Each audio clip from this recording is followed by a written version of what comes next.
여러분 반갑습니다. 반도체 오빠 천마스입니다.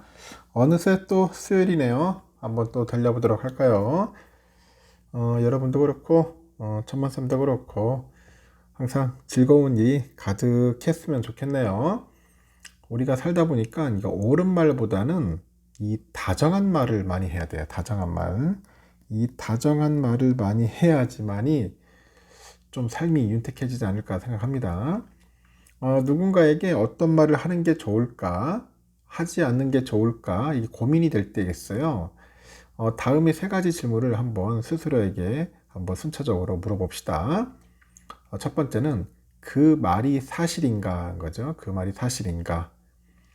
그리고 두 번째는 그 말이 필요한가. 필요한가.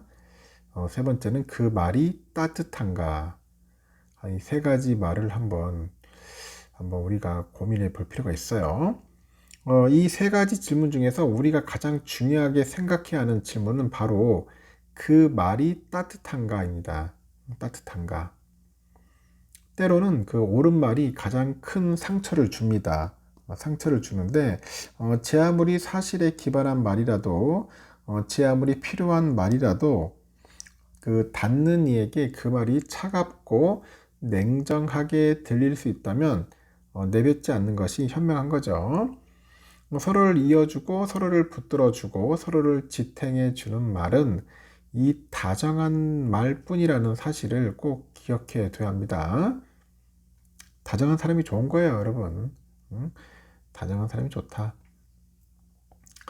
그러면은 삼성 관련된 이야기를 또 한번 떠들어 보도록 할까요? 이 삼성의 그 가족이죠, 가족. 삼성의 가족, 삼성 바이오 로직스. 야, 이번에 대박이네요. 보니까. 삼성 바이오로직스 1조 4천억 원이라는 그 초대형 CMO 계약을 따냈습니다. 위탁 생산 그런 계약을 따냈는데 지난해 전체 수주 금액의 40%에 달하는 수치입니다. 자회사인 삼성 바이오 에피스도 미국의 FDA로부터 자가 면역 질환 치료제를 허가받으면서 현지 시장 안착의 속도를 내고 있고 이 그룹의 미래 먹거리인 바이오 산업을 이끄는 쌍두마차로 이 두 계열사가 제 역할을 톡톡히 하고 있다는 겁니다. 삼성 바이오로직스는 2일날 그 미국 소재 제약사인데요. 역대 최대 규모인 1조 4,600억 정도 CMO의 계약을 맺었다고 합니다. 지난해 총 수주 금액이 3조 5천억 정도 되는데 이거의 한 40%를 넘는 그 수치라고 하네요. 그래서 이번 계약은 지난해 6월 체결된 투자 의향서의 그 본 계약이죠. 1년여 만에 총 금액이 LOI 대비 1조 3,164억 늘어난 겁니다. 이번 계약으로 삼성 바이오로직스는 누적 수주 금액 올 들어서 6개월 만에 2조 5천억을 돌파했고 총 계약 건수는 7건, 이 중 6건은 기존 고객사가 제품에 대한 신뢰를 바탕으로 발주 물량을 추가한 것입니다. 바이오로직스 사장은 그 학회나 온라인 세미나 등에서 적극적으로 마케팅을 펼친 결과 최근에 고객사들의 수주 문의가 2배 이상 증가했고 시장의 수요를 소화하기 위해서 계속 노력하겠다고 합니다. 아스텔라스, 제넨텍, 로시 등 그 빅파마에서 30여 년간 몸담은 그 존림 사장은 그간 쌓은 글로벌 네트워크를 활용해가지고 이 고객사 요구에 적극 대응을 하는 거예요. 삼바의 그 수주 수량 비교로는 압도적인 생산 능력이 꼽히는데 앞서서 삼바는 그 바이오 의약품 수요가 급증할 것을 예상하고요. 선제적인 투자를 좀 단행을 했네요.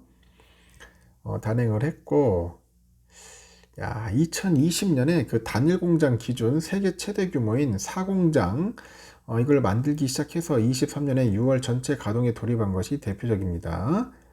지난해 4월에는 18만 리터 규모의 5공장을 짓는 작업에 착수를 했고요. 내년 4월 5공장이 완공이 되면 삼성 바이오로직스의 총 생산 능력은 78만 4천 리터로 늘어난다네요. 글로벌 CMO 2위 기업의 생산 능력이 45만 리터라는 점을 감안하면 아주 독보적이다. 그런 이야기를 합니다. 삼바의 또 다른 강점은 속도입니다. 속도.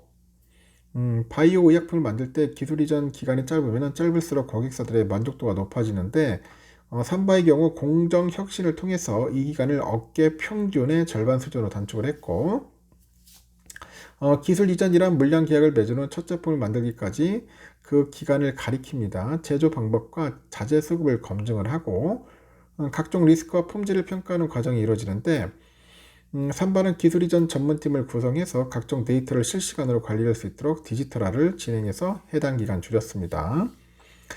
품질 측면에서도 삼바는 우수한 경쟁력을 갖춘 것으로 평가받아요. FDA, 유럽 의약품 그 청이죠.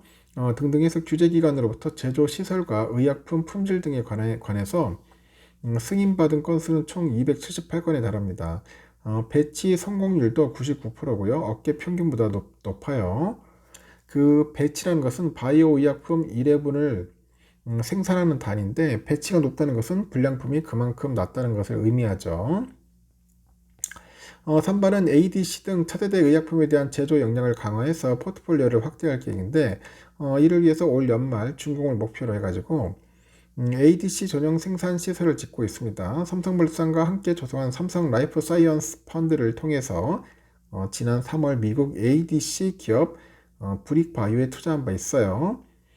자회사는 삼성 바이오에피스는 자체 개발한 그 바이오 의약품의 판로 확장을 위해서 해외 시장 개척에 열을 올리고 있는데, 이날 삼성의 바이오에피스는 미국 FDA로부터 스텔라라 바이오시밀러인 그 피즈치바의 품목 허가를 획득했대요. 그 피즈치바의 오리지널인 스텔라라는 그 판상 건선, 그 건선성 관절염, 궤양성 대장염 등의 그 자가 면역 질환 치료제인데, 연매출이 한 약 14조 원 달한답니다. 이번 허가로 삼성 바이오에피스는 미국 시장에서 7번째 제품을 선보일 수 있게 된 거죠. 피즈치바는 스텔라라 제조사인 존슨앤존슨과의 합의에 따라서 내년 2월 22일부터 미국 시장에 출시될 예정이고, 삼성 바이오에피스 팀장이 그 자가 면역 질환 치료제 중 그 인터루킨이라고 있어요. 인터루킨 억제제로는 첫 허가다. 앞으로도 다양한 의약품을 개발해서 환자들에게 많은 치료 선택지를 제공하겠다고 합니다. 참고하시면 될 것 같네요. 야, 삼바가 잘 나가네요. 삼성의 가족이라서 한번 이야기를 전달했고요. 그리고 또 이재용 회장 관련된 이야기가 좀 있습니다. 방한 중인 그 판민 찐 베트남 총리가 이제 국내 주요 그룹 총수들과 이제 미래사업가 경제 협력 방안을 논의했습니다. 이재용 회장을 비롯해서 정의선 현대차그룹 회장, 신동빈 롯데그룹 회장, 조현준 효성회장, 조현상 HS 효성 부회장 등 베트남 투자 계획과 지원에 대해서 전방위 협력 방안을 이제 모색을 한 거죠.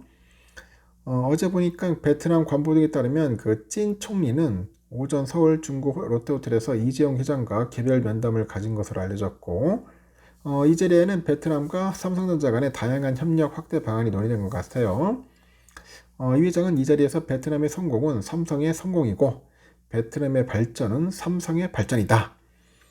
지속 가능한 발전과 그 베트남과의 동행을 위해서 최선을 다하고 있답니다. 이어서 코로나 그 기간 동안에 삼성이 어려움을 극복하는 데 도움을 준 베트남 정부의 지원에도 감사를 전한다 덧붙였습니다. 코로나 생각이 나네요. 코로나 참 그때 힘들었는데 베트남에서. 삼성은 1989년 베트남 하노이에 삼성물산 무역 사무소를 설치하면서 베트남에 처음 진출을 했고, 그 이후로 그 호치민과 박린, 타이응우엔 등에서 스마트폰, 네트워크 장비, TV 디스플레이, 배터리 등을 생산해가지고 한때 베트남 그 GDP 25%에 달하는 매출을 달성합니다. 찐 총리는 3일에는 삼성전자 그 평택 캠퍼스를 둘러볼 계획입니다.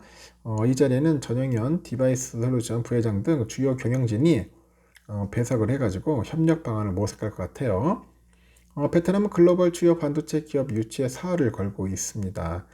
이 반도체 산업 국가 전략을 수립하고 2030년까지 반도체 관련 엔지니어 5만 명 육성 계획을 추진 중이죠. 이 앞서 찐 총리는 지난 1일 정의선 현대차 그룹 회장과도 개별 회동을 가졌네요. 찐 총리는 현대차 그룹의 베트남 투자와 경영 활동을 높이 평가하면서 투자 확대와 인재 육성 지원을 요청을 했고, 정 회장은 베트남 투자 계획을 설명한 것으로 알려졌습니다. 현대차 그룹은 현재 베트남 완성차 시장 1, 2등을 다투고 있는데 22년에는 현대차 그 베트남 생산 합작법인 HTMV2 공장을 준공해서 현지 생산 능력을 대폭 확대했습니다. 그리고 찐총리는 같은 날 신동빈 롯데그룹 회장과도 만나서 스마트 도시 개발과 관광 분야 협력 확대 방안에 대해 의견 나눴고, 그리고 효성 회장 그리고 HS 효성 부회장도 찐총리 만나가지고 미래사업 협력 방안을 논의했네요. 면담에서는 바이오 부탄 다이오라고 탄소 섬유 등 그 베트남에 투자 중인 사업과 물류센터, 데이터 센터 등 신재생 에너지를 비롯해서 전력망, 핀테크 등 미래 사업에 이르기까지 다양한 분야의 협력 방안을 논의했습니다. 100년 효성의 미래를 베트남에서 열겠다, 이렇게 약속을 지키기 위해서 기존의 주력 제품 외에도 뭐 BDO, IT, 전력기기, 첨단 소재, 현금 자동 입출기 뭐 등등 해가지고 투자를 확대하겠다고 강조를 하네요. 베트남 시장이 크죠. 인구도 많고 그러다 보니까 우리가 좀 관심을 가질 수밖에 없어요. 소홀히면 안 되는 것 같습니다. 상당히 중요한 부분이 아닐까 하는 생각이 들어요. 하여튼 삼성전자 잘 하고 있는 것 같습니다. 그리고 앞으로 또 이제 실적이 중요해요. 실적, 영업이익 조만간 좀 발표가 될 것 같습니다. 지난달 수출입 동향에서 반도체 수출이 여전히 강한 증가세를 유지하고 있네요. 오는 5일에 발표되는 삼성전자 2분기 실적에 대한 기대감이 이어집니다. 엔비디아 향 HBM 수주가 당장 가시화되지 않아서 주가는 8만원 초반대를 벗어나지 못하고 있는데, 몇 번의 업황 회복을 감안해 보니까 주가나 이익의 상승 여력이 있다는 평가가 있습니다. FN 가이드에 보면은 최근 집계된 삼성의 2분기 영업이익 컨센이 8조 2천억인데 3개월 전 집계한 6조 7천억을 크게 웃돌고, 지난주 실적을 발표한 미국 반도체 업체죠. 마이크론이 메모리 업황 상승 사이클 본격 진입을 알리면서 삼성전자 역시 당초 전망치보다 높은 영업이익을 기록할 것이라고 예측이 나옵니다. 현대차증권은 삼성전자 2분기 영업이익을 8조 6천억, DB금투는 8조 5천억을 전망하는 것 같아요. 산업통상자원부가 발표한 6월 수출입 동향에 보니까 반도체 수출은 역대 최대 실적이죠. 134억 2천만 달러를 기록을 했고 전년 동기 대비 50.8% 증가한 수치입니다. 이 반도체 수출 증가는 최근에 D램과 낸드 플래시 가격이 큰 폭으로 상승했기 때문에 풀이되는 것 같아요. 2분기 출하량은 전분기에 비해서 크게 늘어나지 않았지만 ASP는 작년 같은 기간은 물론이고 전분기에 비해서 큰 폭 증가를 보이고 있어요. 증권가는 D램 가격이 전분기 대비 13에서 15%, 낸드 플래시 14에서 18% 오를 것으로 추정합니다. 마진율이 높은 HBM 생산을 높이다 보니까 상대적으로 범용 메모리 공급이 줄어서 가격을 올렸습니다. 가격을 올렸고 메모리 반도체 업체들의 그 공격적인 HBM 캐파 증설 때문에 범용 D램의 캐파가 잠식되고 있다. 내년까지는 보수적인 설비 투자 기조가 이어지다 보니까 메모리 가격 상승이 수익성 개선을 이끌 거라고 합니다. 지난해 하반기부터 삼성 주가를 좌우했던 가장 큰 요인은 엔비디아 쪽에다 HBM3를 납품할지였어요. 삼성은 엔비디아 밸류체인에서 소외되면서 글로벌 AI 랠리스를 보지 못하고 주가는 실적 개선과 동떨어진 흐름 보입니다. 다만 늘어나는 HBM 수요를 감안하면 삼성의 올해 안에 HBM을 납품하는 방향으로 결정될 것이고, 이월계로 메모리 업황만 보더라도 주가 상승 여력이 있다는 것 같네요. 엔비디아 쪽에 HBM3를 공급하지 않고도 이 정도 영업이익을 낼 수 있는 삼성의 그 경쟁력에 대한 재평가가 필요하다. 지금까지는 HBM을 납품하지 않는 것이 주가의 노이즈였지만 이제는 실적의 알파 요인으로 봐야 한다. 그런 거죠. 알파 요인. 여기에 또 예상보다 오래 지속되고 있는 강달러, 그리고 재고평가 손실 충당금 환입 뭐 등등 해서 그런 변수도 삼성 2분기 매출과 영업이익을 더 늘릴 수 있다고 하네요. 외국인들은 삼성의 매수를 꾸준히 이어갑니다. 지난 한 달간 외국인은 2조 5,900억 정도 순매수했고, 이 기간에 코스피 전체 외국인 순매수가 3조 2,100억 원임을 감안하면은 외국인은 코스피에서 삼성전자에 집중 투자를 한 거죠. 올 3분기에는 영업이익이 13조 원에 육박할 수 있다는 예상도 있다는 겁니다. AI 시장 확대에 따라서 8세대 V낸드하고 하여튼 1나노 쪽 D램을 양산하는 삼성전자의 실적 성장이 가능하다. 뭐 그런 얘기를 하는데 하여튼 삼성전자는 실적은 좋아질 거다. 그렇게 보고 있는 것 같습니다. 일단은 여기까지 하겠습니다. 여러분 좋은 하루 보내시고 또 다음 시간에 뵙도록 하겠습니다.